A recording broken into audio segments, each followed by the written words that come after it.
जय हिंद दोस्तों, वंदे मातरम। ये जो तस्वीर आप अभी अपनी स्क्रीन के ऊपर देख रहे हैं, इसमें एक शख्स है और एक वाइफ है। जिस शख्स को आप इस तस्वीर में देख रहे हैं उसका नाम अशरफ हकीमी, मोरक्को का फुटबॉलर है। ये वो है जिसने कि कल अपनी टीम को मैच जिताया था।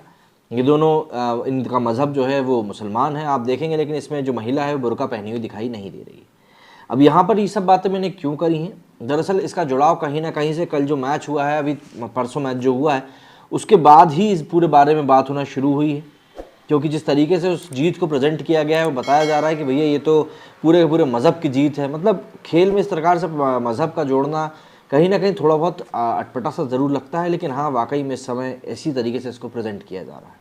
क्या आपको पता है, जिस मोरक्को की जीत को दुनिया भर के मुस्लिम उम्मा की दिशा में कदम बता रहे हैं, वहाँ पर बुर्के पर प्रतिबंध है।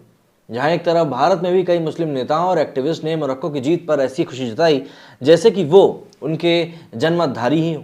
हालांकि मोरक्को के फुटबॉलर अशरफ हकीमी और उनकी पत्नी स्पेनिश अभिनेत्री हिबा अबूक की तस्वीरें देखकर भारत में बुर्का हिजाब की वकालत करने वालों को गहरा धक्का लगेगा। अभिनेत्री हिबा अबूक जहां 36 साल की हैं, उनके फुटबॉलर पति उनसे 12 साल छोटे हैं। लेखिका तस्लीमा नसरीन ने भी इन दोनों की तस्वीरों को शेयर करके बताया कि कैसे स्टार फुटबॉलर की पत्नी ना तो बुर्का पहनती है और ना ही हिजाब। अशरफ हकीमी को मोरक्को का डेविड बेकहम भी कहा जाता है। उनकी पत्नी को दुनिया की सबसे खूबसूरत अभिनेत्रियों में से भी गिना जाता है। तो ऐसे में आप खुद ही समझ सकते हैं कि उनकी क्या किस तरीके से उनको प्रेजेंट किया जाता है। उनकी पत्नी को दुनिया की सबसे खूबसूरत अभिनेत्रियों में से गिना जाता है। उन्होंने ही वो जिताऊ पेनल्टी लगाई थी जिनके कारण से स्पेन फीफा वर्ल्ड कप 2022 से बाहर हो गया था। वोग के अरबिया संस्करण ने ये दोनों फोटोशूट भी करा चुके हैं। जनवरी 2017 में ही मोरक्को की सरकार ने बुर्का बनाने, खरीदने, बेचने और उसके प्रचार प्रसार तक पर रोक लगा दी थी। जिस देश में 99% से भी ज़्यादा जनसंख्या सुन्नी मुसलमानों की हो, वहाँ इस प्रकार का निर्णय लिया गया है। लेकिन भारत में मुस्लिमों के ठेकेदार कहते हैं कि वो स्कूल कॉलेज में भी बुर्का हिजाब चाहते हैं।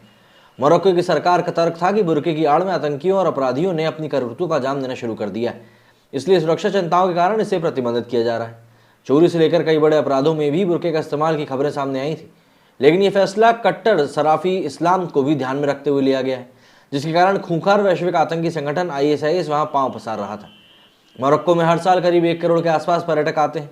ऐसे में राजस्व के सबसे बड़े साधन को वो लोग हाथ नहीं लगाने देंगे। मोरक्को में वैसे भी काफ़ी कम संख्या में महिलाएं बुर्का हिजाब का इस्तेमाल करती थी। भारत में जम्मू कश्मीर के पूर्व मुख्यमंत्री उमर अब्दुल्ला भी मोरक्को की जीत से खासे खुश नजर आए। क्या जम्मू कश्मीर के मुख्यमंत्री के रूप में वो सिर्फ मुसलमानों के CM हुआ करते थे या फिर वहाँ बसे हिंदुओं, बौद्धों और ईसाइयों के भी? सवाल यह है कि मोरक्को ने जब तरक्की, विकास और पर्यटन को लुभाने को प्राथमिकता पर रखा, तो फिर भारत के मुस्लिम आखिर क्यों चाहते हैं कि यहाँ उनके कट्टरवादी मानसिकता के खुलेआम प्रदर्शन की उनको अनुमति मिले? सबसे बड़ी बात तो यह है कि मोरक्को में जब हिजाब, बुर्के को प्रतिबंधित किया गया, तब वहाँ की जनता ने कोई विरोध नहीं किया। ऐसा कुछ भी नहीं हुआ जिससे इस निर्णय की समीक्षा करनी पड़ी। हाँ, कुछ सलाफी मुस्लिमों ने इसका ज़रूर विरोध किया था।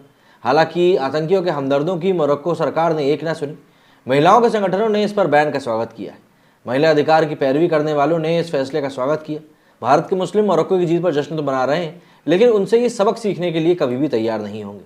कतर में हुए फीफा वर्ल्ड कप में पुर्तगाल के साथ हुए मैच में मोरक्को ने दरअसल 1-0 से अपनी जीत को हासिल कर लिया था, और इसके बाद सोशल मीडिया पर मुस्लिम समुदाय एक अलग ही रुख देखने के लिए मिला।